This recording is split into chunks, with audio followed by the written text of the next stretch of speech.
घरात आल्याबरोबर त्यावेळेस त्यांनी विचारणा केली तर कळलं की अरे यांना माळ घालायची.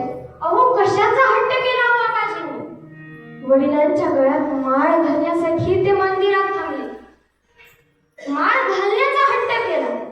आणि आत्ताचे मुलं, बाप्पा मला लॉलीपॉपच पाहिजे, कुरकुरीच पाहिजे, मला हेच खायचंय, मला तेच खायचंय. अहो सकाळ होते पाववाला दारात येत नाही की लगेच सुरू होतं, पाववाला आला, बटरवाला आला, मम्मीला उठवा पप्पाला बोलवा, लगेच सुरू होतं. म्हणजे असा हट्ट करत आत्ताचे हे आबाजी आबाजी. पण त्या आबाजींनी मात्र हट्ट केला तो वडिलांना माळ घालण्याचा. त्यावेळेस त्यांनी पवित्र अशी तुळशीची माळ ही वडिलांच्या गळ्यामध्ये घातली आणि त्यांचं घर हे पूर्ण माळकरी झालं. म्हणजे असे भगवान बाबांना आताचे आपले सांगितलं आताच विठ्ठल विठ्ठल.